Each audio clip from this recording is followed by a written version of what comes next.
Assalamualaikum warahmatullahi wabarakatuh. Salam sejahtera bagi kita semua. Om Swastiastu, Namo Buddhaya, salam kebajikan, Rahayu. Yang saya hormati para eselon 1 dan 2 kementerian dan lembaga, Ketua Bidang 1 OASE Kim beserta anggota, Penasehat Dharma Wanita Persatuan Kementerian Agama, para kepala daerah dan perwakilan dari Dinas Pendidikan, para bunda PAUD, ibu dan bapak guru, rekan-rekan mitra strategis dan para jurnalis, dan para tamu undangan serta adik-adik pelajar yang saya banggakan. Pertama saya ingin ucapkan mohon maaf karena datang telat hampir setengah jam. Saya tahu waktu bapak ibu sangat berharga. Mohon maaf, ratas di istana jadi tidak bisa kami percepat. Saya hari ini ingin membahas suatu inisiatif yang sudah lama sekali dibahas di dalam Kemendikbudristek, dan memang perlu perencanaan yang sangat baik, dan kami akhirnya memutuskan ini membutuhkan dorongan ekstra dan menjadikannya suatu Merdeka Belajar episode ke-24. Seperti yang Bapak Ibu tahu, kita sudah punya berbagai macam episode, 24 episode selama hampir lebih dari 3 tahun terakhir ini, dan ini merupakan suatu episode yang sangat penting, bukan hanya untuk Kemendikbudristek tapi buat saya secara pribadi, karena saya punya 3 anak PAUD. Jadi saya suka pura-pura saya di rumah itu menjadi guru PAUD gitu. Dan itu memang salah satu hal yang saya sadari sendiri. Jadi dari semua topik di dalam pendidikan, menurut saya bagaimana kita menjadikan lebih baik transisi dari PAUD ke SD itu menjadi suatu hal yang saya pelajari dan saya alami setiap hari dalam kehidupan saya dan juga istri saya di rumah. Saat ini tadi Mas Iwan sudah membahas mengenai miskonsepsi yang terjadi. Ini miskonsepsi mengenai calistung, ya. Saya mau perjelas dulu. Bukan berarti calistung itu tidak suatu topik yang penting diajarkan di PAUD. Saya tidak mau ada salah pengertian di sini. Poinnya adalah ada miskonsepsi bahwa hanya calistung itu yang terpenting, dan cara ngajarin calistungnya itu juga salah. Salah. Kenapa salah? Karena ini menjadi suatu metode yang mengasosiasikan anak-anak kecil kita, anak-anak PAUD kita, mengasosiasikan sekolah dengan suatu hal yang tidak menyenangkan. Dan ini menurut saya suatu hal yang bikin saya sangat kesal, bahwa tes calistung itu dijadikan kriteria untuk anak masuk SD. Ini suatu hal yang sudah tidak bisa lagi ditolerir, dan kami mohon bantuan semua Bapak Ibu di dalam ruangan ini dan juga yang menonton di YouTube untuk segera menghilangkan error besar ini, seolah-olah SD-SD di seluruh Indonesia tidak punya tanggung jawab sama sekali mengenai calistung, dan itu tanggung jawabnya PAUD. Ini saya mau hilangkan miskonsepsi ini, ya. Dan satu hal yang paling menyedihkan adalah persepsi mengenai calistung satu-satunya yang penting dalam pembelajaran PAUD. Apa jadi konsekuensinya? Ya. Konsekuensi yang paling menakutkan adalah anak-anak merasa bahwa belajar itu tidak menyenangkan dari umur kecil. Kalau mereka sudah merasakan itu pada masa PAUD, masa periode emas, akan sangat sulit memutar balik persepsi itu kepada anak bahwa sekolah itu bisa menyenangkan, belajar itu menyenangkan, baca buku menyenangkan, matematika menyenangkan. Bisa sekali seumur hidup anak itu akan mengasosiasikan sekolah sebagai suatu beban yang tidak menyenangkan, yang dipaksa aja sama orang tua untuk lakukan. Ya, seperti kita semua di sini sangat familiar ya, sangat sering berinteraksi dengan anak-anak kecil yang memang persepsinya mengenai sekolah adalah seperti itu, persepsinya mengenai pembelajaran. Banyak konsekuensi daripada miskonsepsi ini adalah anak semuanya percaya bahwa dirinya tidak pintar karena tidak bisa calistung. Mereka merasa dirinya bodoh, dan kehilangan kepercayaan diri itu fatal bagi anak muda, apalagi anak usia PAUD. Dan tentunya konsekuensi daripada fokus eksklusif kepada calistung sempit ini adalah kita hilang berbagai macam skill-skill yang sama pentingnya, bahkan bisa dibilang lebih penting lagi dari kemampuan calistung, yaitu kemampuan regulasi emosional seorang anak. Dimana kalau dia tidak bisa mampu meregulasi emosional dirinya, dia tidak mampu berkomunikasi dengan orang sekitarnya, dia tidak bisa menjaga dan merawat dirinya, nggak ada artinya calistung itu. Karena dia tidak bisa berpartisipasi di dalam situasi sekolah. Dan tanpa bisa melakukan itu, anak-anak itu tidak akan mungkin bisa belajar secara efektif, mau calistung atau mau hal-hal lain. Gitu. Inilah alasannya kenapa Bapak Ibu, kita suka sangat bangga anak-anak Indonesia pada jago baca, ya, tanda kutip baca ya, artinya bisa menyuarakan huruf-huruf berdasarkan alfabet. Itu beda lagi tuh topik, masalah baca, literasi dan baca, ya. Kita suka bangga anak-anak Indonesia cepat sekali bacanya, tapi aneh, giliran kelas 3-4 SD, tingkat literasi anak-anak kita ketinggalan dibanding semua negara lain. Kenapa ini terjadi? Ini adalah karena kita semuanya rame-rame keburu-buru mengajar dan hanya fokus kepada suatu kompetensi yang sangat sempit tanpa metode yang menyenangkan. Jadi ini yang kita ingin. Kita ingin anak itu merasa senang, percaya diri, mampu mengelola emosinya, dan paham kata dan terkaitannya dengan huruf yang lain. Banyak anak-anak cuman baca aja, bisa baca, gurunya senang, sudah, lepas. Padahal dia tidak mengerti apa artinya itu kata-kata. Anak itu tidak bisa mengerti konsep daripada numerasi, konsep daripada logika. Banyak orang tua dan guru senang sekali anaknya bisa 2 tambah 5 berapa? 7. Wah, benar, jawabannya benar. Tapi apakah anak itu mengerti bahwa 2 tambah 7 adalah ada 2 objek dan ada 7 objek yang sekarang digabung, 2 tambah ya, yang digabung menjadi 1? Atau anak itu cuman menghafal? Ya. Dasar-dasar fondasi literasi dan numerasi ini di berbagai macam daerah di Indonesia gagal. Dan buktinya adalah banyak sekali anak-anak di kelas SD, bahkan kelas 5, di beberapa daerah kelas 5 dan 6 SD, giliran ditanya 11 tambah 1 berapa? Dia tidak bisa jawab. Dia bisa jawab 2 tambah 5, dia bisa jawab 7 tambah 2, tapi dia nggak bisa jawab 11 tambah 1. Kenapa? Karena dia tidak mengerti konsep dasar bahwa itu ada suatu skala angka, ada seri dari angka. Itu yang saya maksudkan. Dia harus menghitung satu persatu. Konseptualnya juga kita salah. Jadi, kita harus mengakhiri miskonsepsi ini, Bapak Ibu.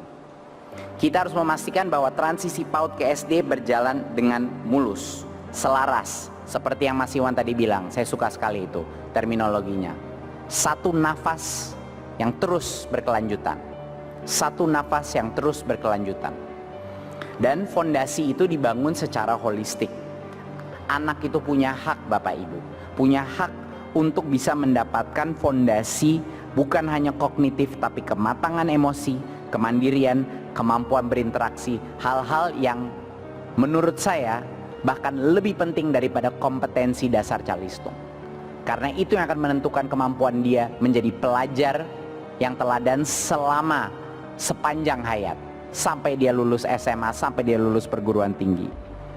Dan kemampuan literasi dan numerasi itu harus dibangun dari PAUD, bukannya nggak boleh dibangun, tetapi dengan metodologi yang tepat dan menyenangkan, ya. Dan untuk kita semua menyadari bahwa sekolah itu dan belajar itu bukan hasil, tapi suatu proses, ya. Ini yang kita harapkan akan berubah paradigmanya. Jadi dengan itu kebijakan kita pada saat ini Merdeka Belajar episode ke-24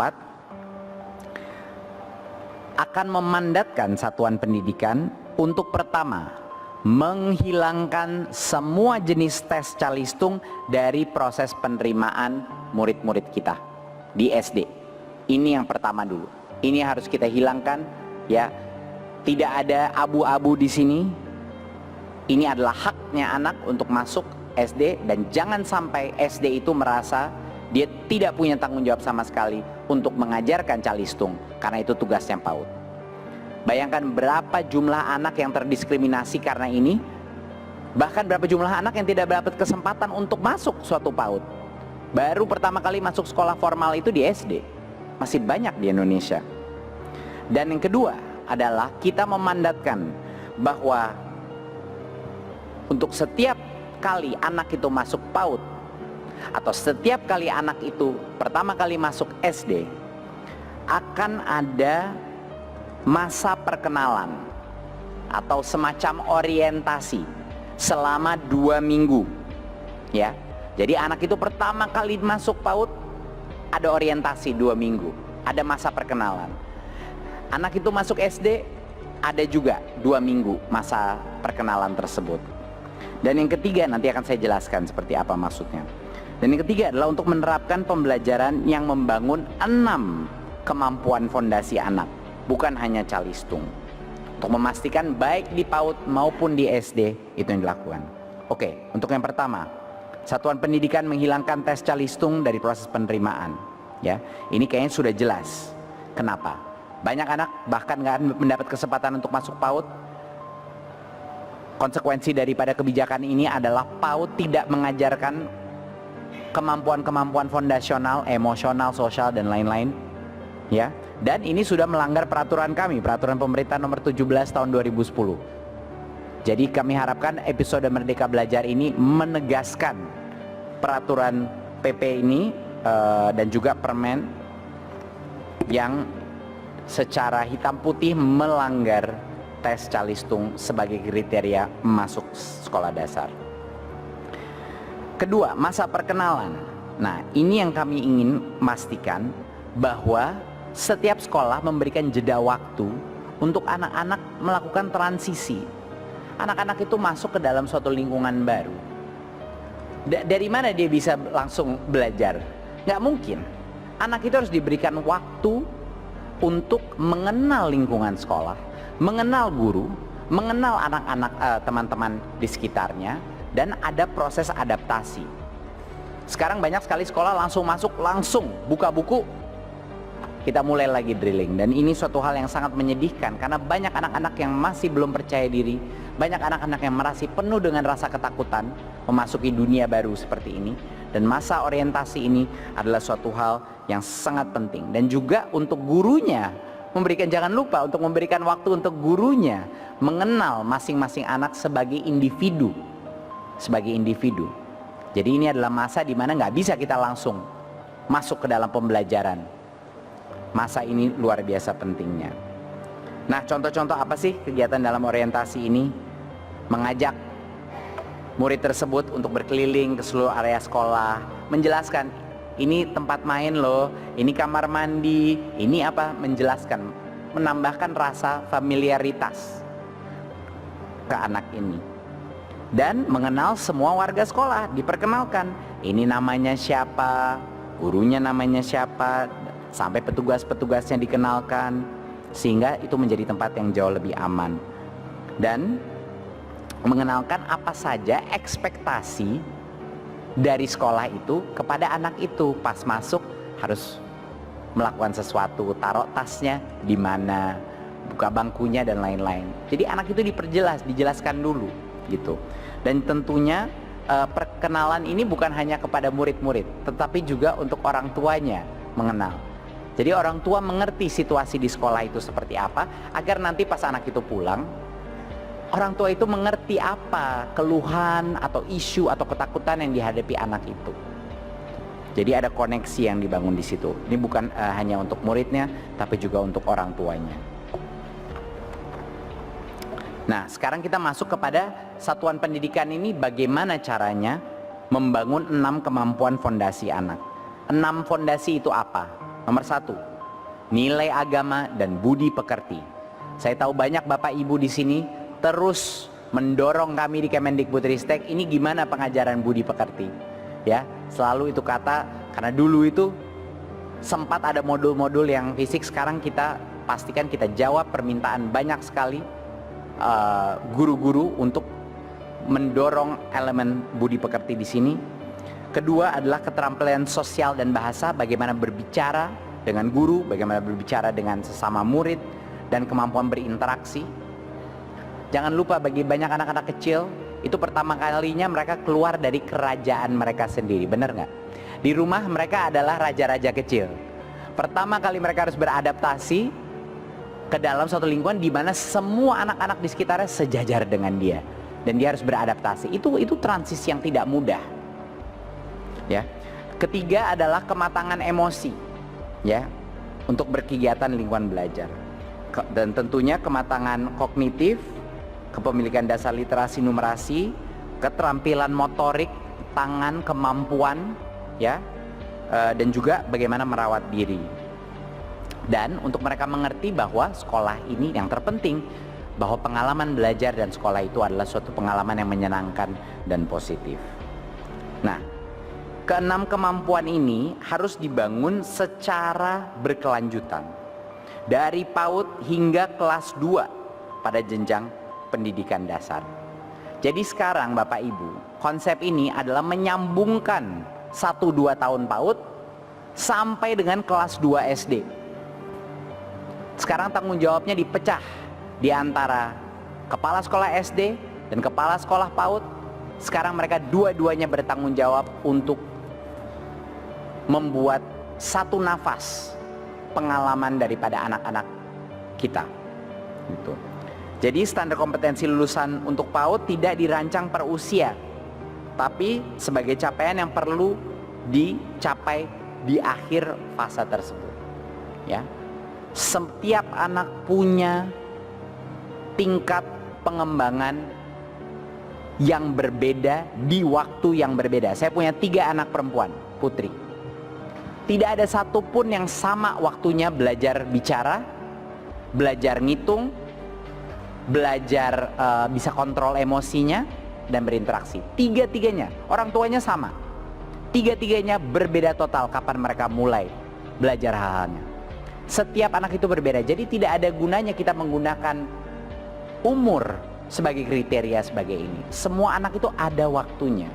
Jadi kita benar-benar harus guru-guru menyadari bahwa ya kalau siap ya siap, tergantung dia sudah menguasai apa tidak. Tapi waktunya diperpanjang sekarang, bukan hanya PAUD tapi sampai SD kelas 2. Itu yang kita berikan, jendela yang lebih panjang, ya. Dan standar kompetensi lulusan untuk PAUD ini bisa dipenuhi sampai kelas 2 seperti yang saya bilang, dan tidak ada evaluasi kelulusan untuk peserta didik PAUD. Tidak ada. Kalau sudah melewati, dia bisa masuk, mau dia belum bisa calistung atau apa, dia bisa masuk SD kelas 1, dan itu nanti dilanjutkan oleh guru-guru SD kelas 1 dan kelas 2-nya. Ya.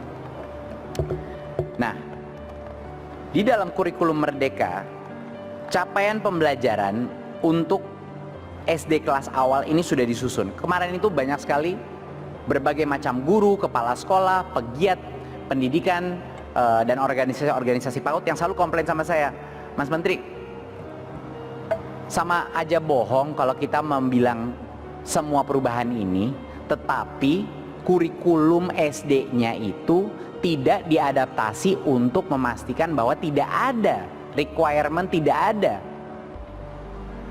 keharusan untuk sudah menguasai calistung. Ini jawaban kami sekarang.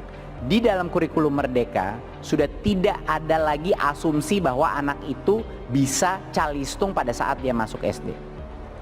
Ya, sebelumnya itu kurikulum bahasa Indonesia itu kaku biasanya di SD ini ya.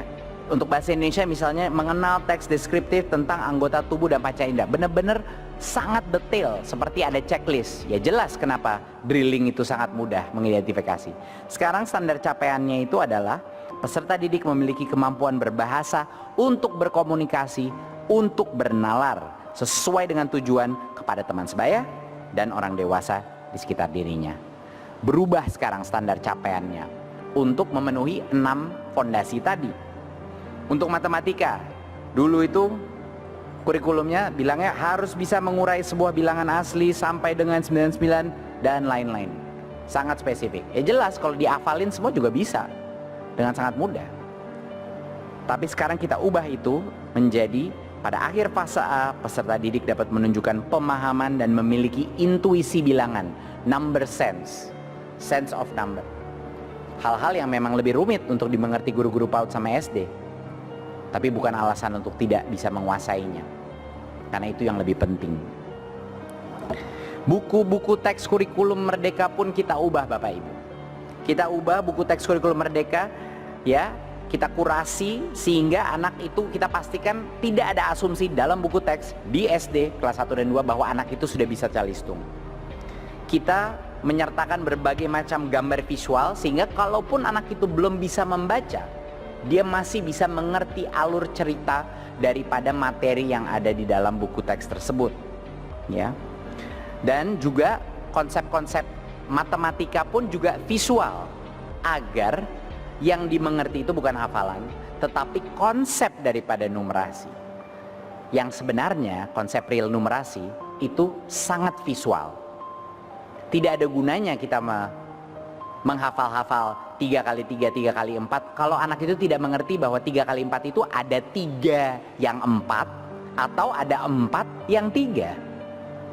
Dan dia bisa lihat dalam benaknya dia. Tapi kita selalu mau lebih cepat, cepetan aja shortcut aja deh, jalan pintas aja. Dan itu yang menyebabkan pada satu ya kelas 4 dan 5 drop numerasi dan literasi pada anak-anak kita. Dan ini buku teksnya kami lakukan, kami adaptasi untuk bisa membantu ini. Satuan pendidikan tugasnya apa sekarang? Mereka harus merancang kegiatan pembelajaran yang menyenangkan dan efektif untuk membangun kemampuan fondasi ini.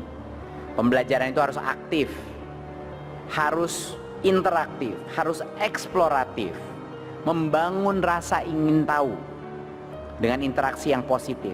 Bukan worksheet, drilling, ngisi aja pas sudah selesai dikasih angka. Kalau angkanya jelek anak itu akan kecewa seharian. Lama-lama udah berapa bulan kayak gitu anak itu merasa dirinya bodoh. Di umur 6 tahun, 7 tahun. Bayangkan betapa besar trauma resiko itu kepada anak-anak kita di umur dimana mereka belum bisa mengontrol kekecewaan atau bisa bertolerir kekecewaan. Kasihan sekali. Dan hasil asesmen itu dipergunakan sebagai dasar pembinaan individu anak, bukan melakukan asesmen untuk rankingan, perbandingan atau pelabelan anak. Dibilang anak ini rendah sekali kemampuannya, itu yang sangat berbahaya. Dan sekolah bertanggung jawab untuk melaporkan perkembangan peserta didik kepada orang tua dan wali. Apalagi di umur ini, dari PAUD sampai dengan kelas 2, partisipasi orang tua lebih penting lagi daripada kalau anak itu sudah SMP atau SMA. Jadi ini menjadi 3 pilar tugas beratnya guru-guru PAUD dan SD untuk memastikan bahwa orang tua terlibat dalam proses pengembangan ini. Kami sudah menyediakan berbagai macam alat bantu, ya, seperti yang kita tahu kita punya platform Merdeka Mengajar. Ini aplikasi yang sudah digunakan 2 juta guru di seluruh Indonesia. Ya, kayaknya hampir banyak sekali guru sudah mengetahui mengenai aplikasi ini. Semua informasi, modul-modulnya, belajar secara mandiri itu sudah ada di platform Merdeka Mengajar, di aplikasi Android-nya. Ada berbagai macam video inspirasi di laman transisi PAUD SD dan diklat teknis juga yang akan diluncurkan pada tengah tahun ini. Semua materinya sudah ada dan bisa diakses siapapun. Pemda juga harus mendukung transisi PAUD ke SD dengan melakukan sosialisasi. Mereka harus mendiseminasi surat edaran ini dan buklet-buklet kepada sekolah-sekolah, mendorong kepala sekolah untuk memastikan kebijakan ini terjadi, melakukan advokasi, dan juga memastikan seluruh sekolah menjalankan ini pada tahun ajaran baru. Pada tahun ajaran baru tahun ini. Dan untuk 204 kabupaten kota yang sudah memiliki forum komunikasi PAUD SD untuk menguatkan peran forum komunikasi PAUD SD ini, dan yang belum memiliki harus segera membentuk forum komunikasi PAUD SD. Ini harus menjadi gerakan, bukan hanya kebijakan. Dan tentunya orang tua perannya sangat penting juga di dalam inisiatif ini. kami sangat mendorong orang tua untuk mempelajari buklet advokasi yang bisa diakses di laman transisi PAUD ke SD, dan juga membagikan buklet dan video itu kepada orang tua lain agar ini bisa didukung oleh orang tua. Sangat penting, amat penting bahwa ini menjadi gerakan orang tua, bukan hanya kebijakan di sekolah. Dan yang terakhir adalah mitra-mitra, beberapa yang sudah hadir di sini, terima kasih untuk terus mendorong dan menggaungkan filsafat dan paradigma daripada Merdeka Belajar episode ke-24 ini. Dan hanya dengan cara itu setiap anak akhirnya bisa mendapatkan kemudahan untuk bertransisi ke PAUD dan SD. Kita melakukan ini semua bukan untuk anak-anak 10 atau 20% anak-anak yang memang mau gurunya apapun itu anak akan selalu cepat. Kita bukan mau bantu, kita mau bantu yang 50% atau 60% atau 70% yang seringkali ditinggalkan karena paradigma-paradigma yang tidak benar-benar membangun fondasi dari anak-anak kita. Mereka inilah, untuk merekalah kebijakan ini kita buat, ya. Dan ini adalah hak setiap anak untuk mendapatkan pembinaan kemampuan fondasi. Bukan hanya dikasih kertas drilling worksheet untuk ngitung-ngitung, baca-baca, dan tulis-tulis. Ki Hajar Dewantara menyebut bahwa pendidikan itu hanya suatu tuntunan di dalam tumbuhnya anak-anak kita. Ini salah satu quote favorit saya. Anak-anak itu sebagai makhluk hidup, manusia dan benda hidup, sehingga mereka hidup dan tumbuh menurut kodratnya sendiri. Kita sebagai kaum pendidik hanya dapat menuntun tumbuh dan hidupnya kekuatan-kekuatan itu agar dapat memperbaiki lakunya, bukan dasarnya, lakunya, hidup dan tumbuhnya itu. Saya harap Bapak Ibu dengan Merdeka Belajar episode ke-24 ini, kami benar-benar bisa menuntun generasi berikut kita dan memastikan bahwa anak-anak kita, anak-anak di dalam masa emasnya akan benar-benar tumbuh menjadi pelajar Pancasila yang akan sukses di berbagai macam bidang sesuai dengan minat dan bakatnya, dan selalu mengasosiasikan pembelajaran dan sekolah sebagai suatu hal yang positif dan menyenangkan. Terima kasih. Wassalamualaikum warahmatullahi wabarakatuh.